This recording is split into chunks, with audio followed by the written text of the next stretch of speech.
Never been erased in front of a room full of people, and no one said a word. That's what happened to me at my mother-in-law's retirement gala. 200 guests, an open bar, a slideshow of her greatest accomplishments running on loop across 3 screens, and me sitting at table 14, which was, I kid you not, tucked behind a pillar near the kitchen entrance, close enough to hear the servers arguing about who forgot to restock the bread baskets. I'm a home health aide. I take care of elderly patients, mostly people in their 70s and 80s who can no longer manage alone. I drive to their houses, I cook their meals, I help them bathe, I sit with them when they cry because they miss their late spouses and their kids haven't called in 3 weeks. I've held the hand of a dying man while his family was stuck in airport traffic. I've talked a woman through a panic attack at 2 in the morning because she was afraid to fall asleep and not wake up. I love my job. I have never once been ashamed of it. But my mother-in-law, her name is Beverly. She's a different story entirely. Beverly spent 32 years as the director of a private philanthropic foundation that funneled money to hospitals, universities, and arts programs across the Northeast. She was on the board of 3 nonprofits. She had lunch with senators. She was the kind of woman who said things like impact and legacy and seat at the table in casual conversation without irony, while drinking $16 sparkling water. She was retiring, and the gala was her send-off black tie, catered, held at a venue in downtown Boston that I later found out cost $12,000 to rent for the evening. My husband, whose name is Warren, had told me about the gala 3 months in advance. He said, "My mum wants the whole family there. It's a big deal for her." I said, "Of course, I'll be there." What he did not tell me, or maybe he genuinely didn't know, was that the whole family apparently had a tiered meaning in Beverly's mind. I found out the night of the event. We arrived together, Warren and I, dressed up and on time. The venue was beautiful, I'll admit, high ceilings, warm lighting, flowers everywhere. A string quartet was playing near the entrance. The staff had those little earpieces in. It felt like a wedding, honestly, or a state dinner. Warren was immediately pulled aside by his aunt, and then by his cousin, and then by someone from his mother's foundation. And within 10 minutes I was standing alone near the coat check, holding my clutch and trying to look like I belonged. A young woman with a clipboard appeared beside me. "Name, Audrey Holt," I said. "That's my name." "I kept my last name when we married," she scrolled again. "Holt, Holt." She looked up at me with the particular expression of someone who has to deliver bad news and has decided to do it by pretending everything is fine. "Oh, I see you here. You're at table 14. She pointed across the room. I looked. Table 14 was behind a load-bearing pillar near the kitchen. I could see the swinging door from where I was standing. I could hear it too. That pneumatic whump of it opening and closing every 30 seconds as the catering staff moved in and out. The other tables, the family tables, were clustered near the front of the room, close to the podium, close to Beverly. I could see Warren's sister already seated at table 2, his cousin at table 3, his aunt and uncle at table 1, right next to Beverly's chair at the head of everything. I was at table 14. I found Warren before I went to sit down. I touched his arm and said quietly, "Did you know I was seated at 14? He turned. He had a glass of wine in his hand and a slightly distracted look on his face, the way he gets at large family events, like he's always half managing something. He frowned. "What? That can't be right. I just checked with the woman at the door." He set his wine down. "Let me go talk to someone." He went. He came back 10 minutes later with a tight expression. "Mom says the seating was arranged by her event coordinator. She says all the family seats were claimed early." I looked at him. He couldn't quite meet my eyes. "Warren," I said. "I'm your wife." "I know," he said. I'm sorry. Let's just get through tonight, okay? It's her night. Okay, it's her night." I almost left. I want to be honest about that. I stood there for a moment in that beautiful room with my heart doing something uncomfortable in my chest, and I genuinely considered walking out, getting an Uber, and spending the rest of the evening in my sweatpants watching television. But I stayed. Because Vaughn asked me to, and because I loved him, and because some part of me still believed that maybe I was overreacting. Maybe it really was just a logistical error. Maybe table 14 wasn't a message. It was a message. I sat at table 14 with 2 of Beverly's former colleagues from the foundation, a perfectly nice couple from Connecticut, who spent most of dinner talking to each other about their lake house, and a woman named Constance, who was apparently the foundation's longtime accountant, and seemed just as puzzled as I was about why she wasn't seated closer to the front. We made polite conversation. The food was excellent. I'll give Beverly that. The salmon was perfect. The roasted vegetables were properly seasoned. And then Beverly gave her speech. She stood at the podium in a deep burgundy gown, silver hair swept up, reading glasses perched on her nose, and she was, I have to say this, commanding. She was a gifted speaker. She talked about her 32 years of service, the programs she'd built, the communities she'd touched. She named colleagues, she named board members, she named donors. She got a little emotional when she talked about a literacy program she'd launched in underserved communities 10 years ago, and the room genuinely moved with her. And then she talked about family. I couldn't have done any of this, she said, without the support of the people I love. My son Warren, who followed his father into medicine and makes me proud every single day.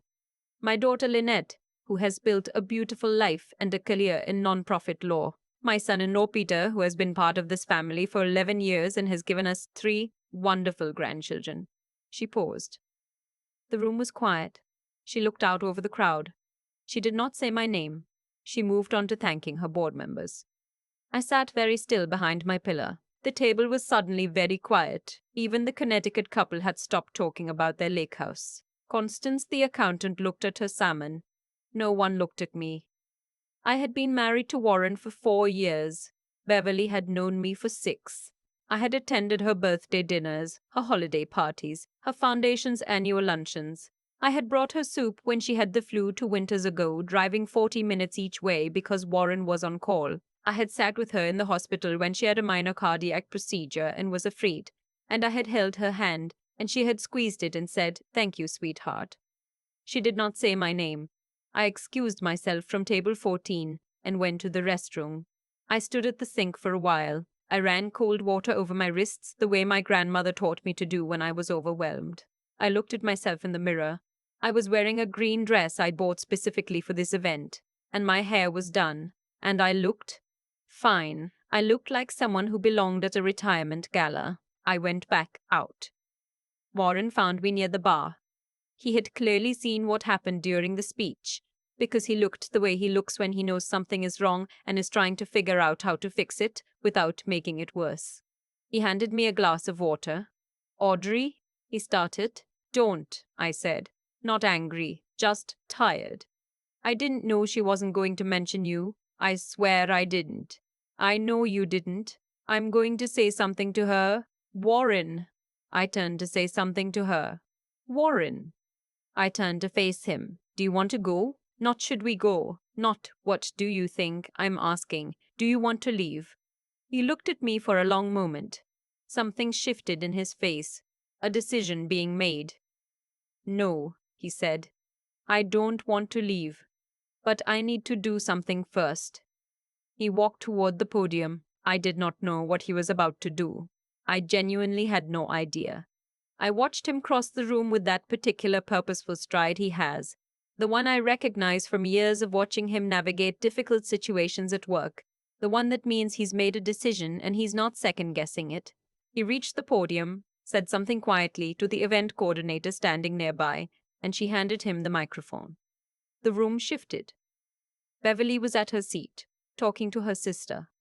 She looked up when she saw Warren at the podium. She smiled. That automatic maternal smile. "Sorry to interrupt," Warren said, and his voice carried clearly through the sound system. "I promise I'll be brief." The room quieted. "I've spent the last few minutes thinking about what to say," he continued. "And I've decided to just be direct, because I think this room deserves that." He paused. "My mother spoke beautifully tonight about the people who supported her, and she mentioned me and Lynette and Peter, and I'm grateful for that." Another pause. "But she didn't mention my wife." The room went very, very still. Beverly's expression changed. A flicker of something. Alarm, maybe? Or the particular discomfort of someone who has been called out in public and isn't sure yet how bad it's going to get. "My wife's name is Audrey," Warren said. "She's a home health aide. She takes care of people who can't take care of themselves. Elderly patients, mostly. People who are sick or frightened or alone. She drives to their homes in the early morning. She stays late when they need her. She was with a patient when he passed away last spring because his family couldn't get there in time, and she held his hand so he wouldn't be alone. His voice was steady, but I could hear the effort in it. That's who she is, and she has been part of this family for 6 years, and she's been my partner for 4, and her name deserved to be said tonight. He looked directly at his mother. I love you, Mum. I'm proud of everything you've built. And I'm also telling you, in front of everyone who matters to you, that my wife matters to me. More than any seat at any table. He set the microphone down. The room was silent for about 3 full seconds. Then Constance the accountant started clapping. From table 14 behind the pillar by the kitchen. Other people joined in. Not everyone. There were some who were clearly uncomfortable, who were looking at Beverly and not sure where to land. But enough. Enough that the applause was real and warm and not polite. I was standing near the bar, and I realized my face was wet. I hadn't noticed I was crying. I pressed my fingers under my eyes quickly and took a breath. Warren came back to me. He didn't say anything. He just put his arm around me, and I leaned into him, and for a moment we just stood there in the middle of that very expensive room while his mother sat at her table and the string quartet quietly picked back up. I want to tell you that Beverly came over immediately and apologized. That would be the keen version of this story. She didn't. Not that night. She finished the evening with her guests, and she was gracious and poised, and if she was rattled by what Warren had said, she didn't show it in any visible way. Beverly is not a woman who publicly unravels. That's actually one of the things I used to admire about her. But she called Warren the next morning, and then she called me. She said, I owe you an apology. Not I'm sorry. Beverly doesn't say I'm sorry directly, I've learned. She says, I owe you an apology, which is a different construction. More transactional. But from Beverly it's significant. It's about as close as she gets. She said she hadn't realized how the evening would feel from my perspective. She said the seating arrangement had been a logistical oversight. I didn't push back on that because what was the point? And she said that leaving my name out of her remarks had been an omission she regretted. I listened. I said, Thank you for calling. She said, You do important work, Audrey. I don't know that I've ever told you that. I said, No, you haven't. There was a pause. Well, she said, I'm telling you now. It wasn't a dramatic reconciliation. It wasn't a tearful breakthrough. It was a careful, controlled conversation between two women who are not naturally easy with each other. And it was enough. For now, it was enough. What I keep coming back to isn't Beverly's phone call, though. It's Warren at the podium. I've thought about that moment 100 times since that night. The way he walked across the room like he'd already decided. The way he said my name. Not defensively, not angrily, just clearly. Audrey, like he was simply stating a fact that needed to be on the record. People ask me sometimes if I feel like I should have spoken up for myself. And honestly, yes. The comment that stuck with me most from people who heard the story is exactly that. Why didn't you say something? Why didn't you stand up and explain to Beverly right there at that table what your work actually means? Why didn't you make them see you? And the truth is complicated. Part of it was shock. Part of it was the deeply ingrained instinct, one I'm still working on, to not make a scene, to not be difficult, to let things go because it's someone else's night, and your job is to smile and be gracious and take up less space. I've been taking up less space my entire life. Smaller voice, smaller presence, smaller ambitions according to people like Beverly who measure worth in titles and annual reports and which table you're seated at. But here's what I know about my work. The thing I wish I'd said out loud in that room, the people I take care of. They're at the end of their lives, many of them. They've had the careers and the titles and the foundations and the galas. And when they're in their kitchen at 7 in the morning and they can't manage the stove safely and their bones ache and the silence is heavy, they don't call their board members. They call me. I am the person they call. I think about Beverly's literacy program, the one that made her tear up at the podium. I think about the children she helped teach to read. Those children grew up, and some of them will become nurses and social workers and home health aides. The people who show up in the quiet moments when everything else has fallen away. The foundation that Beverly built in the work that I do. They're not opposites. They're part of the same chain. She planted something. I tend to what grows from it. I should have said that. I'm saying it now. Warren and I talked, really talked, the kind of conversation that takes a couple of hours and 2 cups of coffee and some honest discomfort to get through. I told him that I needed him to not wait for a public moment to defend me.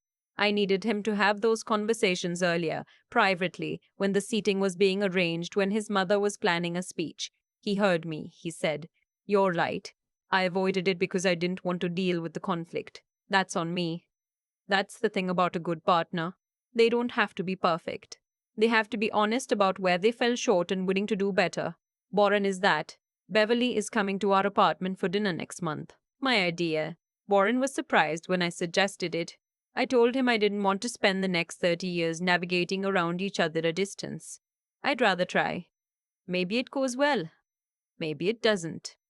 But I'm not afraid of taking up space at my own table. Not anymore. I've been thinking about what Beverly said on that phone call. You do important work, Audrey, and why those 5 words hit so differently than any compliment I'd ever received from her before. I think it's because they cost her something. She had to look at what she'd done, reckon with it honestly, and then pick up the phone anyway. That's not a small thing for someone like Beverly. And I noticed it. What I keep returning to is this. The way things unfold between people is rarely random. Beverly spent decades building something real and meaningful, but she also built a habit of measuring worth by visibility, by titles, by the kind of work that gets written up in annual reports and celebrated at galas. That habit shaped how she saw me, and if I'm honest, it shaped how I saw myself around her too. Smaller, quieter, careful not to take up space I hadn't been given permission to occupy. We were both operating inside a framework that neither of us had fully examined. The evening at the gala cracked that framework open. Warren cracking it open was the part that mattered most to me. Not because I needed rescuing. I want to be clear about that. I could have walked out. I could have said something myself, and part of me wishes I had. But what Warren did at that podium required something that I think is genuinely there. The willingness to do the right thing in front of people who might judge him for it. His mother's colleagues were in that room. Her board members. People whose opinions she had cultivated for 30 years. And Warren stood up anyway, not to humiliate her, but to make sure I was seen. That takes a kind of moral clarity that doesn't come from nowhere. It comes from knowing what you actually believe and being willing to act on it when it's inconvenient. I've thought a lot about the version of myself that stayed quiet that night. I understand her. I have been her in many rooms, on many occasions. But I also know now that staying quiet is its own kind of choice, and it has its own kind of cost. The cost isn't always visible immediately. It accumulates.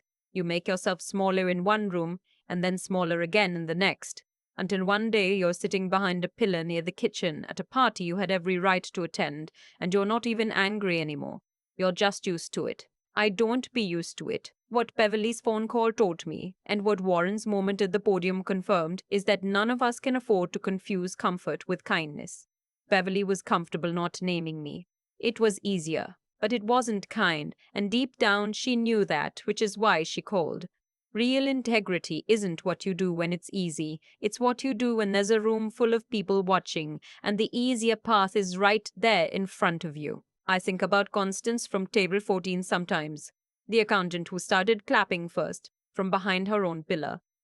She didn't have to do that. She barely knew me. But she understood something in that moment, and she acted on it.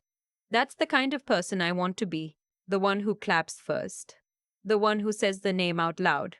I'm not there yet fully, but I'm working on it. And I'm starting at my own dinner table next month with Beverly sitting across from me.